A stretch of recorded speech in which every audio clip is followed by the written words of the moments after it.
The purpose of Wealth Talk is to educate, inform, and hopefully entertain you on the subject of building your wealth. WealthBuilders recommends you should always take independent financial, tax, or legal advice before making any decisions around your finances.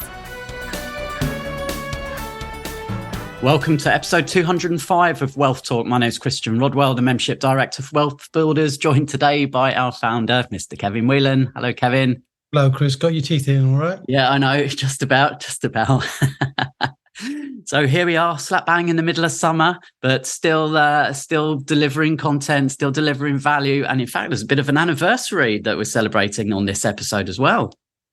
Yeah, definitely not mine, but I think the number 50 should play a big role in our conversation today, Chris. I've been thinking about that.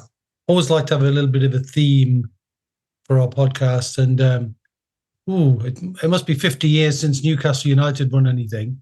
And anyhow, just up there for a few days, took the family up there, and we watched a couple of games there where we were playing sort of a international friendly tournament, and we played in America as well. So we came out of whatever it was now, 6 games, unbeaten, 4 wins. Not a bad start. Yeah, and then they'll lose to in the first game 4-0 or something, you know. Yes. So it's just the way it is. But it made me laugh because when you go to Newcastle and have a look around, it's completely full of women wearing almost nothing. Now, that isn't the point. The point is many of them are celebrating Big Star, what they call the Big 5-0. So you've heard of the program Hawaii 5-0, right? Sure have. It's a big one. Well, in Geordie land, they call it Hawaii 5-0. And they all go out in their next to nothing finery and celebrate by going kind of club to club. So it was funny watching what they get up to. It's just quite a weird place. The only place in the world I think I've ever been where it could be -5 and everybody's still wearing almost nothing. Yeah. It's just a weird place, but I love it. Yeah, and you love the Time Bridge, and that could be the bridge to our other 50. Oh, thanks for moving me on.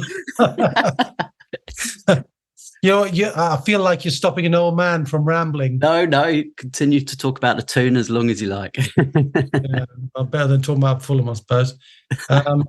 Anyway, I'm having a good time, obviously, but something I heard just a couple of weeks ago made my blood completely boil, right?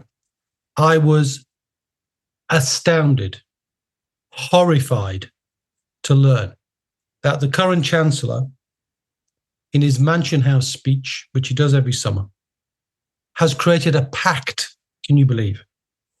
A pact, a money-making pact that allows the top 9 insurance companies, the big ones, Viva, Legal & General, Scottish Widows, and more. They've all kind of got together and made a decision on our behalf. And the decision they've made is to change the default holdings. So most people who don't pay much attention to their pension during a workplace pension, they get allocated into a fund, unless they choose otherwise, called the default fund. So default is for people who are not paying attention. Now, we don't think that's a good idea at WealthBuilders. We believe you must pay attention. However, the vast majority of people, we know, 95%, don't pay attention. This default fund is now going to have an automatic allocation of up to 5% in startup tech funds without you being able to choose whether you like it or not. Now, that might not sound like a bad thing, right? Oh, well, yeah, we're all interested in tech startups and we all want to. Yeah, but the purpose of investing for retirement is to create certainty. Most tech companies don't work. Most tech companies fail. But more importantly, why would the big insurers get involved? Well, they charge more money. They charge higher fees for the management of those things. So by default, without knowing a thing, the vast majority of people are going to have riskier funds, higher charging funds, which means more of their money is being paid away to somebody else's wealth, the shareholders of the big insurers, let's say. And they're not going to have anything they can do to change that unless they know more and get involved. Of course, we want to encourage that, don't we? We want people not to default, not to automatically opt for something, which is another thing.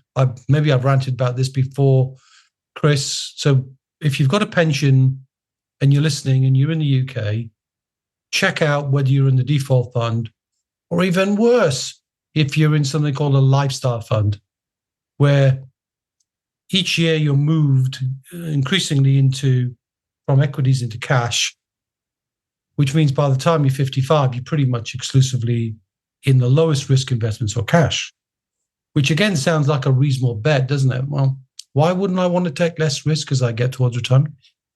Yeah, but the point is, you've got to manage then a life from, say, 55 or 60 till you're 85 or 90. You can't do that if the money's just in cash. So the idea behind the lifestyle fund is that people will buy an annuity. Now, I'm not saying there's anything wrong with annuities.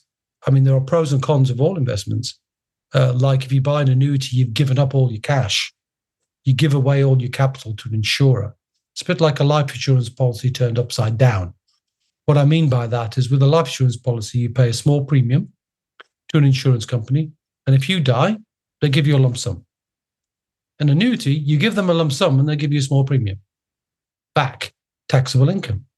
And of course, interest rates have been incredibly low over recent years. They've picked back up again. And there are many reasons why people might consider some of their money as an annuity, but all of your money by default to an annuity, where you lose flexibility and lose a legacy. And we talk a lot, don't we, about preserving and protecting the valuable assets we build in our lifestyle for the next generation. A default annuity means you're not. So I'm not saying here on this podcast what's good, what's bad, what's indifferent.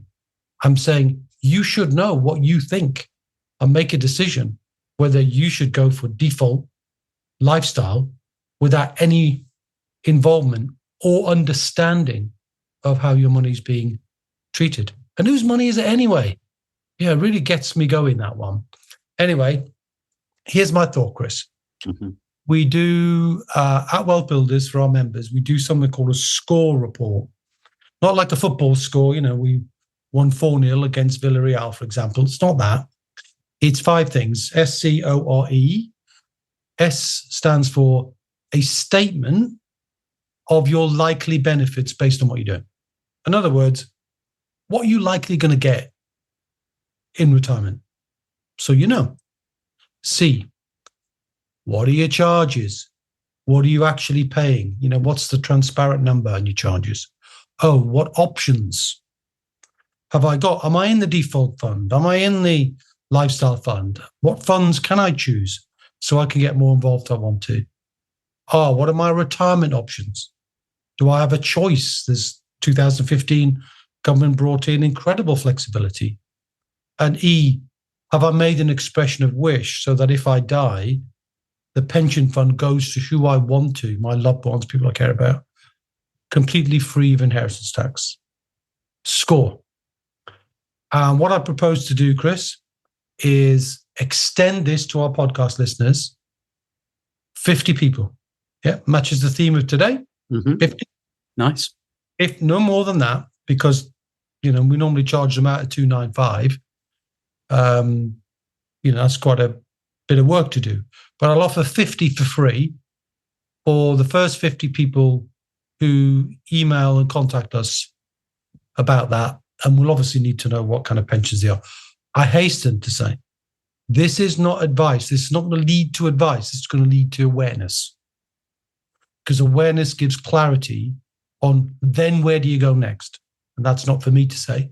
But I'll give away 50 score reports, Chris. So where would people go for that? That's very kind. Yeah. So I would say the easiest way would be to drop us an email, hello@wealthbuilders.co.uk, and pop the word score in the subject line. And then we'll have our team look out for those. And the first 50 people will be the lucky winners. Yeah, fair enough. And, if we find somebody's not got a pension, they wanted a score report, but just weren't eligible for one, like they've got a workplace pension, like a final salary pension. We'll extend it to more. So, we'll probably accept 75, say, knowing that some people won't be eligible for that. But everything about pensions, Chris, it's all about awareness. It's all about getting a sense, doing a stock take on where you are and working out what you're likely to get. And most people have never done that calculation. It's not like going on a foreign trip and you don't know what the exchange rate is between your currency and the currency of retirement. You just don't know what's going on. And I'd like to bring a little bit more awareness to people, because look, 95% of the population we know don't make it because they rely enough. But at least if you can improve it, it's better than nothing, isn't it, really? Yeah. Well, we've titled this podcast Pensioner Millionaire by 50, Pension Millionaire. Yes. So I guess, people will be curious as to what is this magic formula, Kevin? Well, the magic formula is it's an issue where if you think about what's likely to generate an income or a pension fund worth £1 million for someone aged 50. And the big dynamic, the big piece of leverage that's involved in that is time.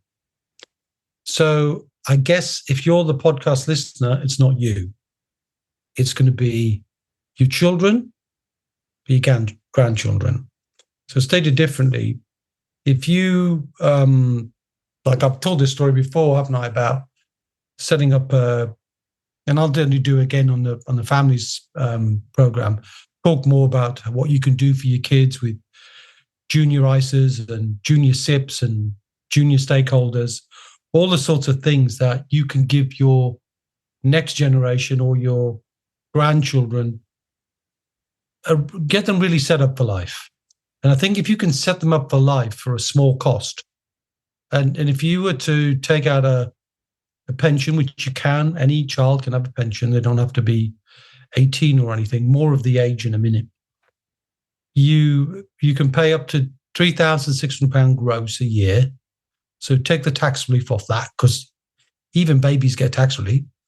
So if you started a pension and you paid in 240 quid a month for your child or your grandchild or a niece or a nephew, and you set that running and you had enough money for it to run until they were 50, as the stock market just performs what it does on average with booms and busts around about 6%, they'd be pension millionaires by 50 for 240 quid a month. Now, I'm not saying 240 quid a month is a small sum of money. It's not. But if you're in a financial position where that's something you can do for your children or somebody you care about or your grandchildren like me, then it's the grandparents actually, probably not listening to this podcast, but you could tell your granddad or grandma about this, couldn't you? And say, would you like to make little Johnny, little Jenny pension millionaires by 50? Can you spare 240 quid a month? Which, by the way, if you pay that out of your income, would be inheritance tax free as well. We covered that a few podcasts ago. Then even if they didn't take that much interest in wealth building and they didn't learn all the lessons we're trying to teach in Wealth Builders for families, they'd still be millionaires by the time they're 50. And I think that's a valuable lesson, that children have got time. Most other people don't have time. And when you don't have time to be the piece of leverage, you have to get involved to improve the return more than 6%. And you can only do that by discovering the more wealth building pillars or the more wealth building entrepreneurial ways you can influence things, which is why, as you know, when it comes to the world of pensions, I'm a big fan of the SSAS pension. But before we talk about that, and the number 50 relates to that, it's usually about this time you do a review, Chris. Yeah, it sure is. So let's not let our listeners down. Let's read out one of our latest reviews from Trustpilot. And we've had a review this week from Scott, who kindly says, a very informative introductory call with Gary Whelan, who explained SSAS in greater detail for me and how it wouldn't necessarily suit me at this time. He was also able to help unpack some questions I had about building wealth, investing, and limited companies. Overall, it felt Gary truly wanted to help, and I appreciate the genuine interest he showed. I will continue to listen to the podcasts, which are a great source of free information, and I will continue to follow Wealth Builders and use their services to help build a legacy for my family. Very nice. And yes, there is another wheel in the frame. So I think Gary's name has come up before, wasn't it? So Gary's my younger brother who lives in Newcastle, and he shares the same ethics and integrity as I do, as that demonstrates there. And he's a SSAS expert. And I like the fact that he's embraced that expertise because, you know, when I talk to people about SSAS, Chris, and for those people who've not heard that word before, that's the very problem right there, right? I mean, if you were going to win a marketing prize, you wouldn't choose the word SSAS, would you? So, but it's a creature of back in the 70s. I mean, it was the Finance Act 1970, if I recall it, Chris, that brought the whole pension into life, which basically was, the way I describe it, it's a family trust fund. But in order to be eligible for one, and who wouldn't want a family trust fund? Sounds so much sexier, doesn't it? I have a family trust fund. It's much better than got a SSAS. Don't know what a SSAS is, right? But it's a trust fund. All pensions are trust funds, but you can extend that to your wider family up to a maximum of 11 people, which, okay, Kevin Whelan sounds like an Irish name. Definitely is. But I'm not an Irish family, so I don't have 11 people in it, but I've got 5 in my family. So that's easy. You can involve all 5 members of your family as long as they're over 18. So this is the real opportunity then, that you can bring and involve your children and get them started on the pension ladder early with whatever sum of money you can afford, get tax relief before they even become taxpayers. And then when they're 18, they join you in a SSAS, provided you've got a business. Now, obviously, the gentleman there who did the review wasn't eligible. And that eligibility is normally they don't have a limited company yet. But most of our Wealth Builder members, Chris, at some time create a limited company because they see the benefit of the tax reliefs and the tax benefits that having a limited company can bring. And some even set up limited companies with their children, don't they? And they create mini entrepreneurs or young entrepreneurs, and more of that in the Wealth Builders for Families program. And I'm definitely looking to be sponsoring or giving scholarships to young entrepreneurs. So again, if you've got a young entrepreneur in the family, and you know they're burgeoning their ideas, then you know we could give them a shout out. We could give them a podcast representation, a guesting, if you like. And where would people tell us about that, Chris? Well, definitely you can get on the waitlist for the families program that we're putting together. So head to wealthbuilders.co.uk/families and leave us your name and email, and we'll keep you updated, or just stay tuned over the coming weeks because we'll have lots of exciting updates regarding the families coming up. Okay. And if they've got a particular story about a young entrepreneur, just put that get in touch. Yeah, drop us an email. hello@wealthbuilders. It's always the best place. Yeah. Okay. Fair enough. So anyway, SSAS then, first SSAS was done in 1973, 50 years old. Right. The SSASs are 50 years old. When I talk to people about, you can get tax relief, you can invest in property, you can invest in business, you can invest in gold, you can invest in the stock market at a discount because you don't need to pay an advisor. You can buy cryptocurrency. You can do commercial to residential conversions. You can do so many different things. You can buy gold bullion. You can do so many things that float your boat, that reflect your values, your wishes, your preferences. If you can do that, why would you not do that rather than go to a default fund and be completely out of control for the rest of your life and hope and pray that you've got enough money in your pot to live to 85 or 90, or your kids to 100?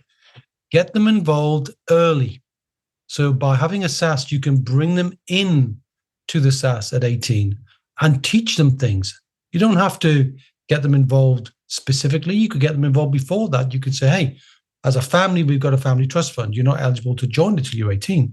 But if we gave you £10,000, £20,000, whatever, to think about what you would do with that to help grow the family's wealth, what would you do? And then you've got a little project, haven't you? You've got a little something that gets people involved. Because one of the biggest issues I'm discovering, Chris, about the difference between smart and savvy kids and entitled ones are the ones who own something and take responsibility and feel part of something are much more likely to be the smart, savvy ones. And the ones who just expect that everything is going to be done for them will become the entitled ones. Now, it's not my place to say whose kids are whose, and I'm not trying to be a parenting guru of any kind.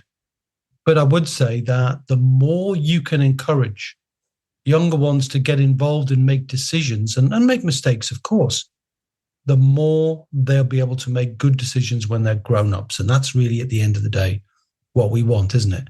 Financially savvy, responsible, people making good decisions, not bad ones. There are so many dangers I've highlighted before that are out there to catch them, little traps. And sometimes we're the cause of those things by giving things because they don't see what's behind it. For example, people know you go to work but don't see the work you do. But you could change that. They know you earn money, but they don't see how that money gets taxed and where that money goes and what your thoughts are. So share that. So these are just some of the points that, you don't want your kids being 50 and poor.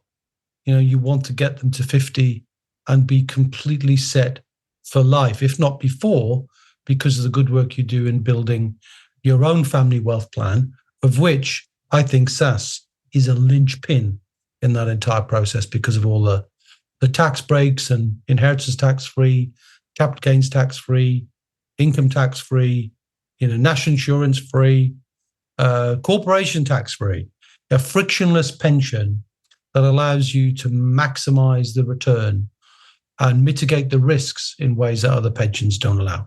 So, yeah, I'm a big fan. Now, I haven't had a SSAS for 50 years before you ask, you cheeky person. I've had a SSAS for about 13 years now, but I absolutely love my SSAS, and I encourage anybody to look into it. Whether you look into it with our help or externally, that's not my issue. If the tide of more people owning SSASs rises, then that's going to benefit more families, and I'm happy with that. Yeah, no, that's great. So really, we're kind of talking about different steps and stages as children grow up and different things that you can be doing from a very, very early age. As you say, almost, as soon as they're born, just getting some contributions going. And then as they grow up, start to share some of that wisdom. And of course, this is very much what we're doing now, age-appropriate content that we're building out as part of the Families Programme, which we'll be sharing more of over the coming weeks and months. Yes, and I've been spending all day today just doing that very thing, Chris. So, yeah, you caught me kind of mid-content writing and video curating. And again, if you've got a great book you've read or a great lesson you want to share, or as I said earlier on, you've got a young entrepreneur in the midst or one in the making, then we'd definitely like to know about that because we're curating the content. We're not owning the content. We're trying to be the best librarians we can to kind of get rid of all the nonsense and stuff that's out there that you could just simply consume. But it's that combination of education plus support, plus connections, plus community, plus events, plus that we're trying to grow into 50,000 people filling St. James's Park, all being happy families. How about that? Sounds good. So we've got lots of free content available already, Kevin. Of course, listeners can go to our website, wealthbuilders.co.uk, and we've got some pre-recorded webinars there about SSAS pensions, about the wider holistic 7 pillars, of course, that we help our members with. And and SIP versus SSAS as well, which that's a big one. Is also a common question we get asked, isn't it? A lot. And in fact, without SSASs, we've never had SIPs. I mean, SIPs only came in 1990. So SSAS has been around a lot longer, but it was the ineligibility of people who couldn't qualify for SSAS that made the Chancellor of the day create SIPs. That was in 1990. But SIPs proliferated, mostly because the SIP companies control what you invest in. It's sort of almost like a pretend SSAS. It's not really a lot of flexibility, not in most SIPs. Most SIPs are very heavily restricted, but SSAS gives that incredible flexibility.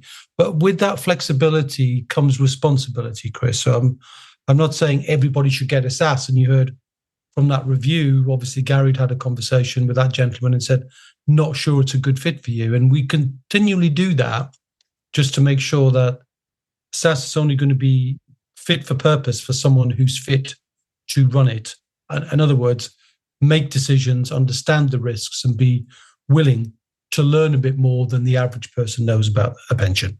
Yeah. And we open up several slots every week, don't we, Kevin, for anyone listening who just wants to have a chat about their pensions, maybe find out a little bit more about SSAS and see what's the right fit for them. And if you'd like to book a call with one of our team, head to wealthbuilders.co.uk/discovery call and book yourself in. And we'd love to chat to you.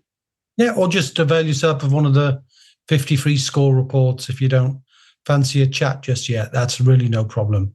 I think people realize by now we take our time, not 50 years. We would like people to make a decision in 60 months because it takes about 60 months to be financially independent, doesn't it? So 5 years.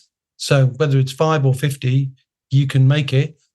Set a pension up for a youngster, do them a favor. They'll be pension millionaires by 50, or get stuck into your own plan and you'll be financially set for life within 5 years. Anyway, people will. There we go. Well, we better go and put the party hats on and grab a slice of cake to celebrate this big anniversary.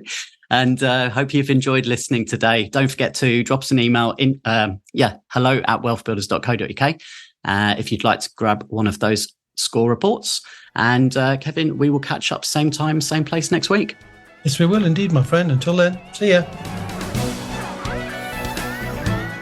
We hope you enjoyed today's episode.